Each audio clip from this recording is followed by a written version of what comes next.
Good morning, dear student. Welcome back in your computer class. In the last video, we have covered two programs based on the assignment statement. Now again, two more questions on the same approach. Question is, write a program in Java to find the area, parameter and diagonal of a square. Display the output of the program by taking side of the square as 25. Now see, question में already given है कि side of the square you have to take as 25. So suppose this is the square. This is a square, right? And every side कितना है 25. Value is given 25 already. That means value of side 25 हो गया. Now you need to find out three things into this. First is your area, second parameter, third is your diagonal. Now what is diagonal? Diagonal is this, represented by D suppose. Fine. Next thing, अब आपको क्या करना है, इसमें आपको find करना है area. और एरिया का फॉर्मूला कितना होता है? एरिया का फॉर्मूला कितना होता है? I hope you know it very well. Area is equal to side into side. Area is equal to side into side, यानी कि साइड का square. So suppose we are using S to store this side of the square 25, यानी कि S के अंदर कितना store है? 25 store है. तो एरिया कितना हो जाएगा? Area is equal to S multiply by S. This will be the formula for your area. ठीक है ना. Moving on to next, parameter. Parameter क्या होता है आपका? Sum of all the sides of the square. Sum of all the sides of the square. That means parameter के लिए suppose if I am going to take P, so it will be S plus S plus S plus S. Now it is actually equivalent to 4s, यानी कि 4 into S. Is that clear? Fine. Parameter done. Next step is to find out the diagonal. Now let me make it again. Square. This is here your diagonal. ठीक है. Now side is represented by s, and here it is your diagonal. Now according to Pythagoras theorem, if you know it, Pythagoras theorem you can apply in the right angle triangle. Now this is your right angle triangle or not? This one, it is your right angle triangle. This angle is of 90 degree, है ना. अब आप अगर मैं इससे बोलती हूँ कि हाइपोटेनियस पाइथागोरस थ्योरम लगाइए. So what is that Pythagoras theorem? It says hypotenuse का स्क्वायर, फॉर्मूला होता है देखो, हाइपोटेनियस का square is equal to perpendicular का स्क्वायर. परपेंडिकुलर का square I am writing in short, plus base का स्क्वायर. आई होप आपको ये पाइथागोरस थ्योरम पता होगी. परपेंडिकुलर का स्क्वायर एंड बेस का square. Now look at in this diagram which is perpendicular and which one is base. This is your base. Perpendicular is this, ठीक है, and hypotenuse is this. Now if you know the values of hypotenuse, perpendicular and base, then can you apply the formula? लगा सकते हो ना. कैसे? hypotenuse की value कितनी है? d. तो कितना हो जाएगा? d square is equal to value of perpendicular. Now I told you ना what is perpendicular? This one, vertical line. Now the value of this perpendicular is what? According to the diagram, it is s. तो कितना हो गया? S square plus what is the value of base in this diagram? ये क्या है आपका? This is your base ना. Now what is the value of base in the diagram? S. So this will be S. हो गया. That means D square is equal to S square plus S square. दोनों S square को add करोगे तो कितना मिलेगा? 2s square. कितना मिलेगा? 2s square. And when you shift this square sign on the right side, so क्या होगा? या फिर आप ऐसे कह सकते हो कि डिवाइड कर दो पावर को बाई 2 से. ऐसे कह दीजिए। तो आप जब डी लिखोगे तो डी इज इक्वल टू कितना हो जाएगा, स्क्वायर रूट ऑफ 2s²। ये भी समझ में आ गया होगा। पावर को 1/2 से डिवाइड कर दीजिए दोनों साइड में, ठीक है। तो d से मतलब 2 से 2 तो कैंसिल आउट हो जाएगा d² में, और 2s² जो है इसके ऊपर कितना आ जाएगा, स्क्वायर रूट आ जाएगा, ठीक है। तो ये कितना हो जाएगा, d is equal to square root 2 multiply by s। ये फॉर्मूला आपका बन गया है डायगनल के लिए। Getting my point. d is equal to square root 2 asterisk s। Now this thing you can write in your book itself. Open this page number, open this one question. I think it is not fourth or fifth chapter. Please check it. Fourth or fifth chapter it is. Solve program. वहीं पर आप ये लिख लेना formula क्या है, ठीक है। तो आपका डायगनल का फॉर्मूला आपको पता है, पैरामीटर का फॉर्मूला आपको पता है, area formula also you know, now you just apply it. So let us look at the solution in the book.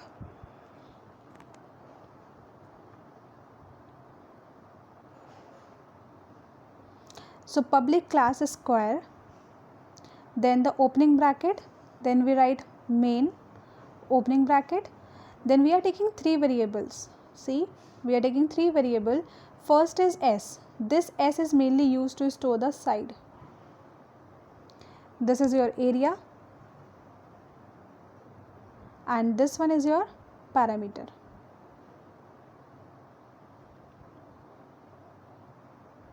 Clear है। एरिया एंड पैरामीटर क्योंकि फॉर्मूला से कैलकुलेट करने हैं तो इसलिए यहाँ पे साइन कर दिया है दोनों में 0, एरिया और पैरामीटर को। और किस में लोगे, इंटीजर टाइप में लोगे। ये भी आपको पता है ना कि क्यों लेंगे इंटीजर टाइप में, क्योंकि जब आप एरिया निकाल रहे हो तो एरिया का फॉर्मूला कितना है, साइड का स्क्वायर, यानी कि s इंटू एस। तो ऑब्वियसली जब 2 इंटीजर नंबर की मल्टीप्लाई हो रही है तो आंसर भी इंटीजर में ही आएगा। सो that is the reason area is taken into int. Same for the parameter also. Parameter का फॉर्मूला क्या था, 4 इंटू एस, यानी कि इंटीजर की मल्टीप्लाई इंटीजर से, तो this will also come in integer type. Got my point. Then the next step is what, double D is equal to 0.0। अब ये जो डी लिया है this is for the diagonal, this D is for diagonal, ठीक है। Diagonal किस में लिया है, डबल में लिया है। क्यों, because diagonal is calculated by square root of 2 into S. And as you know कि स्क्वायर रूट आपने पढ़ा था ये 6th चैप्टर में।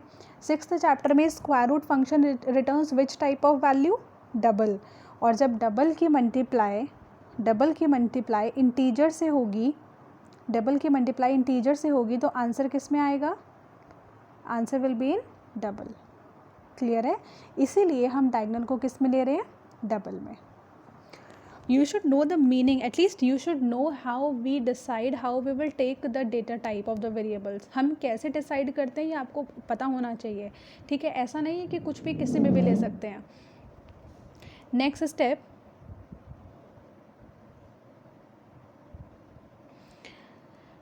Then we have taken s as 25 already given. अब ये जो लाइन इन्होंने यहाँ पे एक्स्ट्रा लिखी है ना, हम इसको यहाँ भी लिख सकते थे। There in this line they have taken only s. I can also write it like this: s is equal to 25, comma area equal to 0, comma parameter equal to 0. So then in this case there is no need to write it here. So it also depends on your choice whether you want to write it separately or in a single line. Next step is to apply the formula of area. Area का formula कितना होता है, side square, and side के लिए हमने कितना लिया है, s। अब यहाँ पे एक चीज़ ध्यान रखना बेटा, आप जब वेरिएबल यूज़ कर रहे हो साइड के लिए, so you will not right like this कि 25 इंटू 25, ये नहीं लिखना है। 25 स्टोर किसके अंदर है, s के अंदर है। तो क्या वैल्यू लगाओगे, फॉर्मूला क्या लगाओगे आप, s into S, not 25 into 25, otherwise there is no use of s।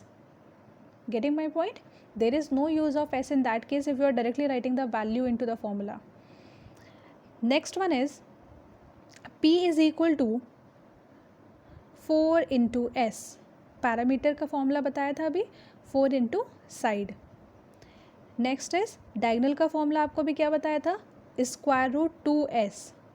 ये था ना, डायगनल इज इक्वल टू तो स्क्वायर रूट के लिए I can not write directly into the Java square root, there is no functionality, there is no symbol of square root in Java. So square root निकालने के लिए we are having the function math.sqrt where m will be capital. तो math.sqrt of 2 asterisk s. Got my point? So in this way you will apply the formula and then you will print it here, the area of a square, parameter of a square and diagonal of a square. These are the messages and messages always comes in double quotes. ये इतना part आपका message है और message आएगा double quotes में. उसके बाद क्योंकि जब आप एरिया की वैल्यू प्रिंट करा रहे हैं, अब देखिए when you will print the value of area, so this is store into AR. Look at here, अगर आप AR लिख रहे हो तो यहाँ पे भी AR लिखना पड़ेगा. सेम अगर आप पैरामीटर डिस्प्ले करा रहे हो तो पैरामीटर के लिए वी हैव टेकन P. तो parameter of square is P. Then the next one is diagonal of the square. Diagonal के लिए हम क्या ले रहे हैं? D. Clear? Then the closing of main, closing of class. Next question. A shopkeeper sells an article for 10,000 rupees. अच्छा, एक और चीज़ है in the previous programme which I forgot. Generally जो मिस्टेक्स मैंने देखी हैं कॉपीज़ में, most of the students do that kind of mistakes. यहाँ पे क्वेश्चन में गिवन है स्क्वायर एज 25, मतलब side of the square as 25. So many of you will do what, you will take like this, S is equal to 25 centimetre. ऐसे भी करते हैं, बहुत सारे स्टूडेंट्स ऐसा करते हैं. Remember it, we never take the units in the Java program. हम यूनिट्स कभी भी नहीं लेते हैं. ये जो हम वर्क करते हैं that is related to your maths, metre और centimetre. But in computers we don't take the units. 25 का मतलब 25. अब उसको कंसिडर नहीं करोगे कि वो मीटर में है या सेंटीमीटर में है. ठीक है, so this is the important point. Next, a shopkeeper sells an article for rupees 10,000. Now see, here it is given as rupees 10,000, but it doesn't mean that during the declaration time जब हम 10,000 rupees value देंगे किसी variable के अंदर तो हम वहाँ पे ऐसे लिखेंगे rupees 10,000. No, this is wrong. Rupees हैं, पैसे हैं, कुछ भी है, किसी और करेंसी में भी है, डजेंट मैटर. हमें सिर्फ क्या देखना है, वैल्यू इज़ 10,000. अब वो रुपीज़ में है या किसी और करेंसी में है, doesn't matter. If the rate of the tax under GST is 10%, यानी कि आपको जो GST है वो कितना है, 10% है अगर, तो calculate and display the tax and the amount paid by the customer. क्या कैलकुलेट करना है? टैक्स. ठीक है, and the amount paid by the customer. अब टैक्स कितना है, 10%. तो ये किस में गिवन है, परसेंटेज में. हमें फाइंड आउट करना है एक्चुअली उसको रुपीज़ में.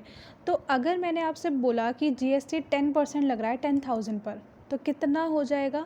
तो यानी कि अगर आप उसको मनी निकालना है, मतलब रुपीज़ में अगर आपको कन्वर्ट करना है, तो आप क्या करोगे, जितना आपका प्राइस है, कितना प्राइस है, 10,000. 10,000 पर 10% GST, ये आपको मिलेगा टोटल GST इन रुपीज़. 10% जो है वो वैल्यू गिवन है GST की, वो परसेंटेज है. लेकिन अमाउंट आप कोई अगर आपसे बोलेगा कि भाई इतने रुपीज़ दीजिए, इतना रुपीज़ GST पे करना है, तो आप ऐसे थोड़ी बोलोगे कि लो 10% लो. आप तो उसको मनी दोगे ना, कि भाई इतना 10% का मतलब इतना मनी हुआ है. तो हमें वो मनी फाइंड आउट करना है एक्चुअली. ठीक है, वो परसेंटेज में तो गिवन है ऑलरेडी, लेकिन हमें परसेंटेज से उसको नॉर्मल वैल्यू में कन्वर्ट करना है. तो अगर 10,000 रुपीज़ हैं और उस पर 10% का GST लग रहा है, तो कैसे फाइंड आउट करोगे उसका actual money? Like this, 10% of actual money divide by 100. So that means it will be equivalent to 1,000. यानी कि आपको इतना GST पे करना है. This is your rupees, 1,000 rupees. Fine. तो एक तो हमें ये निकालना है. अब इसके लिए फॉर्मूला आपको ऑब्वियसली मैंने ये जो लिखा है ये फॉर्मूला ही है, बस आपको इसको क्या करना है, you need to implement it in the programming. ठीक. Next you need to find out, अब ये वर्क तो हो चुका है, tax. Next is amount paid.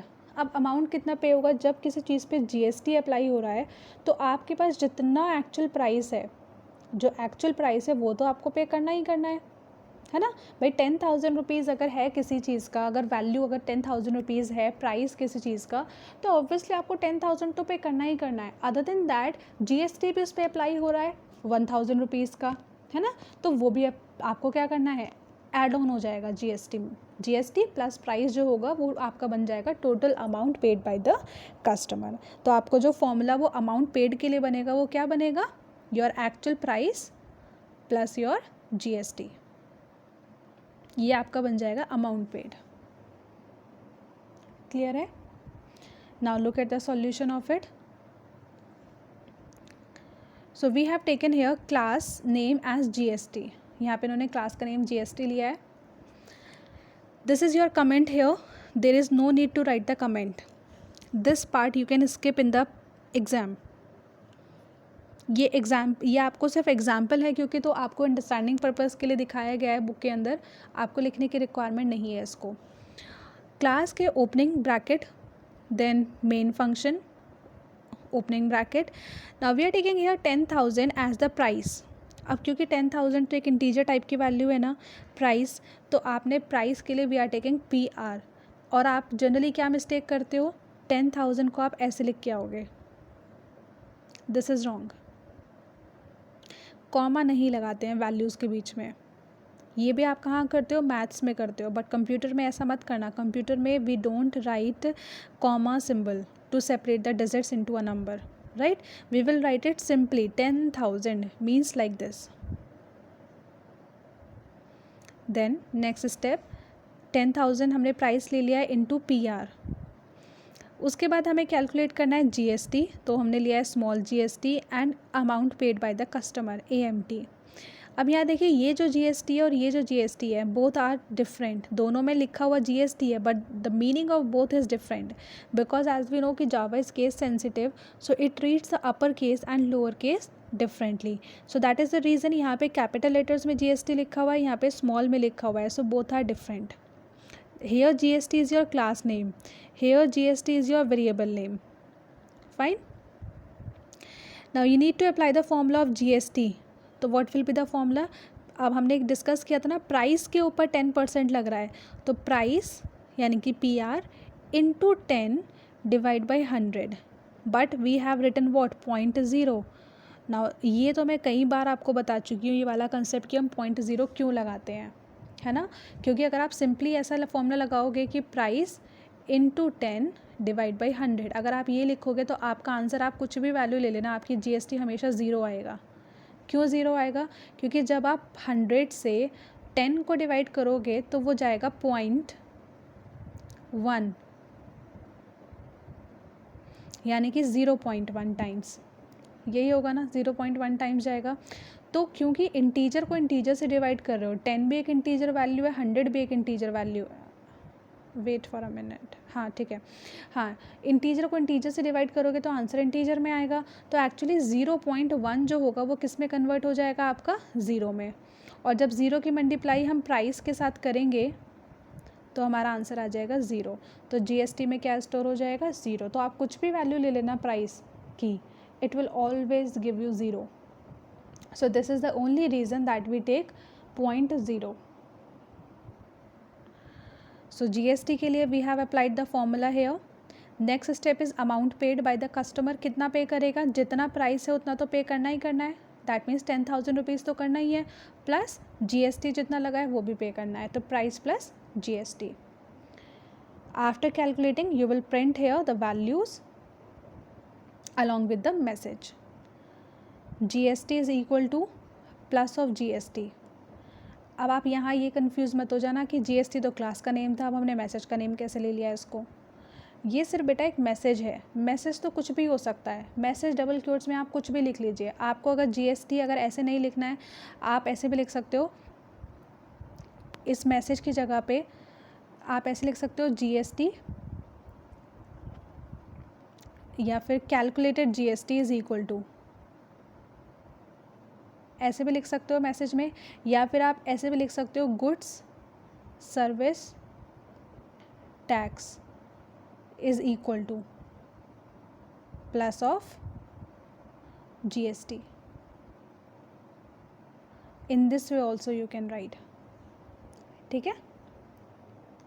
So just because it is a message it doesn't mean कि आप GST कैपिटल में लिखो या स्मॉल में लिखो, आप कैसे भी लिख लो, कोई फ़र्क नहीं पड़ता इससे, वो मैसेज है, जैसा आप लिखोगे सेम एज इट इज़ वो स्क्रीन पे आएगा। उसके बाद आता है अमाउंट टू बी पे, तो अमाउंट टू पेड भी लिख सकते हो या ये भी लिख सकते थे कि amount paid by the customer, ये भी क्योंकि एक मैसेज है, ये भी आप पे डिपेंड कर सकता है। कोई स्टूडेंट 1 कुछ लिखेगा, स्टूडेंट 2 कुछ लिखेगा, कोई इससे प्रॉब्लम नहीं है। तो अमाउंट टू पे is equal two plus of AMT, यहाँ पे AMT लिखा है ना, सेम हेयर, ये GST है, same here, closing of main, closing of class. Clear point? Then in the next week we will discuss the programs based on your scanner class and function arguments, right? So here we have completed our assignment, लेकिन ये assignment है और ये बहुत rarely, मतलब बहुत ज़्यादा नहीं आते, बट ऐसा नहीं है कि कोई भी क्वेश्चन नहीं आएगा, ठीक है? क्वेश्चन आ भी सकते हैं, क्वेश्चन नहीं भी आ सकते, डायरेक्ट असाइनमेंट बेसिस पे, but you have to prepare all the 4 methods. That's all. Thank you.